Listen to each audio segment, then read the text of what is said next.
नमस्कार, मैं हूं आलोक मेहता। एचएसआई में आपका स्वागत है। हमारा अनुरोध है कि आप एचएसआई देखें, लाइक करें, सब्सक्राइब करें, मित्रों को, ग्रुप्स को फॉरवर्ड करें और उनसे भी आग्रह करें कि वे भी सब्सक्राइब करें ताकि अधिकाधिक दर्शकों तक हमारी बात नियमित रूप से पहुंच सके और उनकी राय, आपकी राय कमेंट्स के रूप में हमें मिल सके। उससे निश्चित रूप से संवाद बढ़ने में गुंजाइश बढ़ती है और उसके साथ साथ कई नई बातें हमें भी पता चलती है कि आपकी क्या राय है। मंदिर निर्माण और मंदिर के ऊपर बड़े भव्य समारोह को लेकर के जो आलोचनाएं हैं, तो एक सवाल मुझसे भी पूछा गया कि भाई आप इतने सारी बातें कहते हैं और जो भव्य इसकी तुलना करते हैं दुनिया के अन्य पर्यटन केंद्रों से भी या धार्मिक केंद्रों से, लेकिन जो सबसे बड़ा मुद्दा है रोजगार, आर्थिक स्थिति, उसके बारे में तो क्या मंदिर से खाली प्रसाद खा करके लोग जिएंगे? और इसमें कोई शक नहीं, मैं भी ये मानता रहा कि हाँ भाई साथ में मंदिर बनना भी चाहिए या और भी धार्मिक स्थान है, गुरुद्वारा भी बनना चाहिए जो जहां पर है उस तरह के जो भी धार्मिक जहां पर मान्यता प्राप्त है, अधिकृत रूप से जो जनता का पैसा उसमें हो, जो लोगों का ट्रस्ट हो, उनसे बने हुए हो।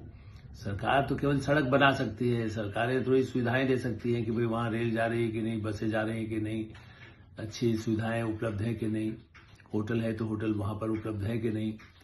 उस दृष्टि से इस सवाल पर जब थोड़ा मैंने पहले भी बीच में कुछ लिखा भी था, इसीलिए मुझे लगा कि ये फिर से आवश्यक है। अयोध्या को लेकर, भव्य निर्माण को लेकर के, खर्च को लेकर के और उससे रोजगार के मुद्दे से कि क्या होगा, ये सब करोड़ रुपया खर्च होने से क्या होगा, इतने 1-2 हजार करोड़ रुपया खर्च हो गया। तो इस पर मैंने पहले भी विशेषज्ञों से भी बात किया। उनका कहना है कि भारत में आज नहीं, भारत की संस्कृति या विश्व में यदि कहीं कुछ है तो पर्यटन की संस्कृति के पीछे क्या था। संस्कृति को बढ़ाने के लिए भी एक तो समाज को एक दूसरे से जोड़ने के लिए मेले चाहे होते हैं, मेलों का आयोजन इसीलिए होता था और इसीलिए धार्मिक स्थानों उसका महत्व बना दिया गया, उन महत्वपूर्ण स्थानों का महत्व बढ़ा दिया गया और साथ में उन्हें धार्मिक जो उसकी उसकी याद भी दिलाई जाती है।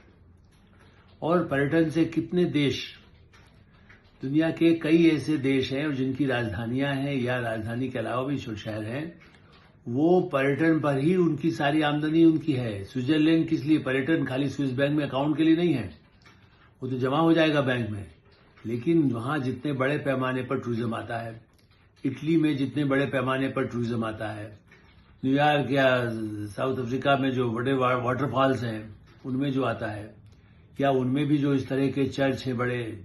मैं जर्मनी में रहा हूं, राइन के किनारे कोलोन का 700 साल पुराना वहां पर जो चर्च, उसको देखने के लिए दूर दूर से लोग आते हैं। प्रतिदिन लाखों रुपए की कमाई होती है। यूरो में अब यूरो हो गया, पहले मार्क था। ब्रिटेन में है, कितने ऐसे चर्च के ऐसे स्थान है जिनको देखने के लिए और उसके लिए उससे जो जुड़े हुए लोग हैं वो आते हैं। तो भारत में क्या सवाल, मैंने इसलिए संक्षिप्त में इसकी चर्चा की कि बाहर दुनिया में कहीं भी हो, चाहे गणराज्य हो, चाहे छोटे छोटे आइलैंड हो, मॉरिशस हो, तब भी वहां भी लोग ऐसे देखेंगे। लेकिन मॉरिशस छोटा कंट्री है, मैं बड़े कंट्रीज की बात कर रहा हूं जहां पर लोग, यहां तक कि आप देखेंगे कि पर्यटन में तो चाइना में देखा है कि जहां अब धार्मिक कोई ज्यादा अलाउ ही नहीं है, फिर भी जो पुराने बौद्ध ऐसे मंदिर बने हैं वहां पर हजारों की संख्या में, मेरे फोटोग्राफ भी है उनके साथ। चाइना जहां धर्म का नाम नहीं है वहां भी उसको पर्यटन की दृष्टि से बढ़ाया जाता है, क्योंकि चाइना को तो बाहर कहीं भेजने की जरूरत ही नहीं है, उनके अपने पर्यटन से आमदनी होती है। भारत उस स्थिति में आया है। अयोध्या में जो हमें बताया गया है कि केवल एक साल में 500 करोड़ बने, उससे थोड़ा सा कम 480 जितना बताया गया है कि उतना तो टैक्स में आ गया। तो जो टैक्स में सरकार के पास गया, नकदी में जो व्यापारियों को, जो छोटे दुकानदार हैं, कोई फूल दे रहा है, कोई सामान दे रहा है, कोई होटल में ठहराने को दे रहा है, किस तरह से वो। और फिर आप ये देखिए, कल भी मैंने इसकी चर्चा की थी, जो अयोध्या में ट्रेन आई, जो हवाई जहाज आने लगे, जो स्पेशल और ट्रेन चलने लगी, जो हेलीकॉप्टर, जो हवाई जहाज वहां सुविधा उपलब्ध होने के बाद कोई टैक्सी चलेगी? हवाई जहाज वहां पर उसको मेंटेन करने के लिए वहां भी जो उसका जो कैंटीन बना है उसमें जो काम करने वाले लोग हैं, सारे लोग कोई बाहर से विदेश से थोड़ी आ जाएंगे, दूसरे प्रदेश से भी नहीं आएंगे, जो वहीं के लोग, स्थानीय लोगों को काम मिला है। पहले भी मिलता था, ऐसा नहीं कि अयोध्या में पहले, जैसा हमने पहले भी कहा कि हर धर्म के लोगों को जो वहां थे उनको था, लेकिन इससे बड़े पैमाने पर जमीन के भाव बढ़ गए, उसकी चर्चा अखबारों में होती है। देखिए ये 25 लाख की थी, 2 करोड़ की जमीन हो गई, ये उनको दे दिया गया। भाई उस समय वो 2 लाख में खरीदा, वो उसकी 4 करोड़ इनकम हो जाए तो क्या करेंगे आप? दिल्ली और मुंबई में ऐसे मकान है जहां 2 लाख में लिया और उसके करोड़ों रुपए बंगाली मार्केट में जहां 20 रुपए का किराया दिया जाता था वो 200 भी हो गया, तब भी वो वहां पर दूसरी दुकान लेंगे तो अब 2 लाख रुपए लगेगा। तो कीमत बढ़ती जा रही है। ऐसी स्थिति में अयोध्या, वाराणसी, प्रयाग, यदि आप उत्तर प्रदेश की बात करें, वहां से आए तो मथुरा, वृंदावन, आगरा, और आगरा धार्मिक नहीं, मथुरा, कितने बड़े पैमाने पर वाराणसी में लोग जाने लगे हैं।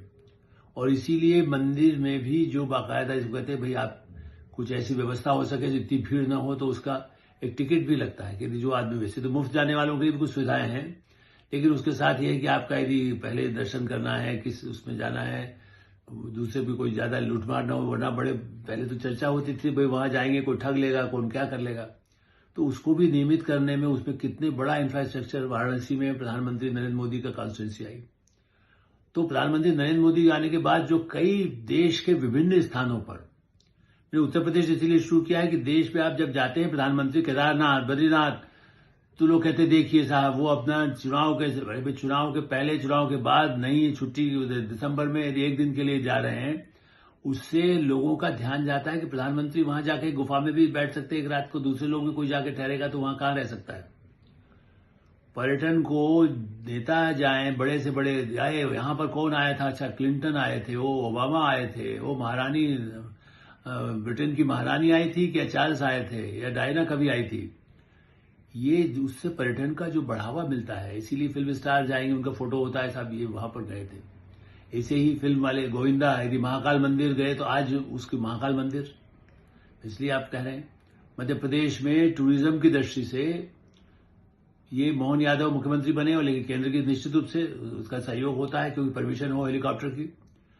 जोड़ दिया गया कि जो मध्य प्रदेश के ऐसे धार्मिक और या पर्यटन स्थल हैं उनको हेलीकॉप्टर, हवाई जहाज की सुविधाएं कैसे मिल सकती है, उनको क्या लाभ मिल सकता है, वो दिया गया है ताकि, और अभी शुरू हुआ है पिछले हफ्ते के दौरान। वो मैंने उज्जैन जाएगा, ओंकारेश्वर, उज्जैन भी ज्योतिर्लिंग है और ओंकारेश्वर में शिव जी के मंदिर, वहां से यदि कोई जो भोपाल की भीमबेटका गुफा है जो 10 लाख साल पुरानी है, यदि वहां कोई जाना चाहेगा तो भोपाल पहुंच जाएगा। हवाई जहाज की सुविधा है, टैक्सी की सुविधा है, इंदौर से आप जाएं तो 1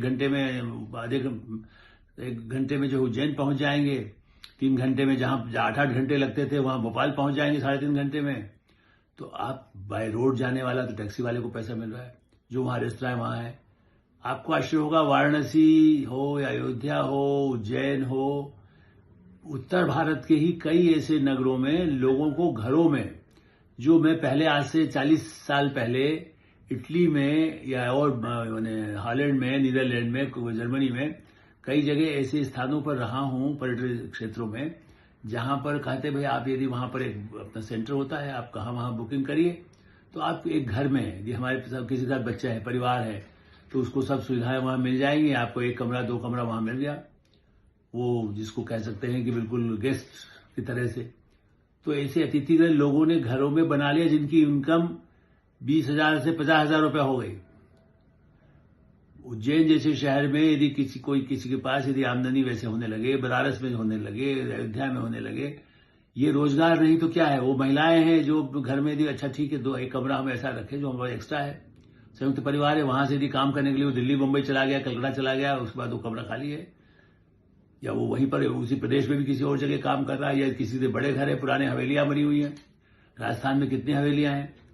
तो गांव, बल्कि ग्रामीण टूरिज्म बढ़ाने की सरकार कोशिश कर ही रही है। लेकिन मैं तो पर्यटन की बात कर रहा हूं, जो जयपुर जाता है वहां पर यदि वो मथुरा इधर आना चाहेगा, वहां पर भी कई ऐसे नाथद्वारा का मंदिर है। तो ये जो सर्किट बना जा, सीधा बिहार में गया, उसी के बौद्ध स्थान होने से राजगीर और गया के लिए तो लोग मानते ही हैं, बल्कि गया को तो श्राद्ध कर्म के लिए भी बहुत बड़ा माना जाता है स्थान, और इसलिए परिवार लोग वहां जाते हैं, जैसे हरिद्वार जाते हैं, ये इलाहाबाद प्रयाग जाते हैं, वाराणसी जाते हैं, अंतिम इसको कहना चाहिए कि किसी परिवार में मृत्यु के बाद भी। और इस दृष्टि से आप ये देखिए कि उत्तर भारत के कितने ही स्थानों पर, हरियाणा में कुरुक्षेत्र का महोत्सव चल रहा है, पंजाब में अमृतसर का आप जाइए, कितना स्वर्ण मंदिर के लिए पूरे एक समय तो ऐसा होता है, गुरु तेग बहादुर जी का तो कल था, इसके ऐसे कितने ही जयंती का अवसर हो, त्योहार का अवसर हो, बैसाखी हो, होटल्स भरे हुए हैं, टैक्सी चल रही हैं, रेल में रिजर्वेशन 3-3 महीने का नहीं मिलता है। हमारे अभी जो त्योहार, अभी जिस समय छठ हुआ तो कितने लाखों की संख्या में लोग गए, तो हम ये जरूर चाहते देखो लोग क्या असुविधा हुई। सवाल यह है कि इतने बड़े पैमाने पर जब लोग जाते हैं तो उससे भी तो आमदनी होती है। कोई कुली उठाता है सामान, कोई चाय पिलाता है, कोई खाना खिलाता है, कोई किसी को ठहरने के लिए देता है, या जाता है तो खर्च करता है, नहीं है उसके बाद मंदिर जाता है, देवघर जाता है, जो उसको भी बड़ा महत्व माना जाता है, झारखंड कोई जाएगा। तो इन सबको उत्तर भारत में कितने ही ऐसे महत्वपूर्ण आध्यात्मिक, धार्मिक, या अजमेर, वहां अजमेर शरीफ लोग जाते हैं दरगाह, तो वहां जाने वाले लाखों की संख्या में है। गोवा में जाते हैं तो वहां भी चर्च, जिसकी मैं चर्च की अभी यूरोप की चर्च आके कर रहा था, जो ऐतिहासिक चर्च है, तो गोवा जाएगा।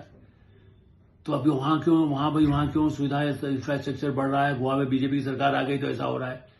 महाराष्ट्र में नासिक जाएं, कितने ही ऐसे महत्वपूर्ण स्थान हैं जहां पूजा के लिए। दक्षिण भारत की चलिए, जो मुगलों के हमलों में उत्तर भारत में तो कई हमारे प्राचीन मंदिर, इंक्लूडिंग जो एक अलग तरह का मंदिर है, खजुराहो के जो मंदिर ही कहलाते हैं, आज भी उनकी पुरातत्व जितना बड़ा दुनिया के लोग देखने आते हैं। बेसिकली वो मंदिर में जो आर्किटेक्ट ने बनाया है मूर्तियां, उसके उस समय भी वो आधुनिक दृष्टि थी, ये बताना चाहिए। वो सब होते हुए तो ऐसे साउथ में वहां हमले नहीं हुए, वहां कम हमले हुए। वो आपस में जरूर संघर्ष हुआ है, लेकिन वहां मुगल या ब्रिटिशों ने उस तरह से तोड़फोड़ नहीं की। खास करके मुगलों के समय में मंदिरों को नाश नहीं किया गया। तो खाली तिरुपति को आप याद नहीं करिए, आप तमिलनाडु चले जाएं, केरल चले जाएं, इतने भव्य मंदिर हैं और उनमें लाखों की संख्या में जाते हैं। वैष्णो देवी कितने बड़े पैमाने पर पूरे साल चलता है, लेकिन कुछ खास ऐसे अवसर आते हैं नवरात्रि के समय में तो उसका, और जम्मू, श्रीनगर, इन सारे स्थानों पर बड़े पैमाने पर, कश्मीर तो है ही, वहां भी पुराना यदि कोई मंदिर है तो लोग जाएंगे, कोई पुरानी मस्जिद है तो वहां जाते हैं। उससे लोगों की आमदनी बढ़ रही है। मेरा आज का इस पूरे जो अपनी टिप्पणी है उसमें मेरा यही आग्रह और कहना है कि जितने बड़े पैमाने पर ये काम हो रहा है, ये आर्थिक विकास के लिए हो रहा है। इसके साथ केवल इसको सांप्रदायिक और धार्मिक आधार न माना जाए। प्रधानमंत्री नरेंद्र मोदी, गृह मंत्री अमित शाह, या जो देश के नेता हैं, और पहले भी ऐसा नहीं है कि इंदिरा गांधी नहीं जाती थी, तब उसको पर्यटन से उतना ज्यादा प्रोत्साहन नहीं हुआ। अब ये हुआ है कि उसके साथ जोड़ा गया कि आमदनी उससे कितनी अधिक हो सकती है। तो इसलिए ऐसी स्थिति में आवश्यकता इस बात की है कि हम उसको आमदनी के रूप में भी देखें, और उसका लाभ समाज को, देश को, उस आमदनी को यदि जोड़ा जाएगा, हम फिर इसकी चर्चा करेंगे कितना महत्व है इन धार्मिक स्थानों को जनता के लिए अधिक लोगों के जाने से, समाज को जोड़ने से, और आर्थिक प्रगति में उसका कितना लाभ मिलता है। एटोसाई में हम विराम देते हैं। आप एटोसाई देखते रहें, लाइक करें, सब्सक्राइब करें, मित्रों को उसको फॉरवर्ड करें, और आपकी कोई राय हो तो अवश्य अवगत कराएं। धन्यवाद, नमस्कार।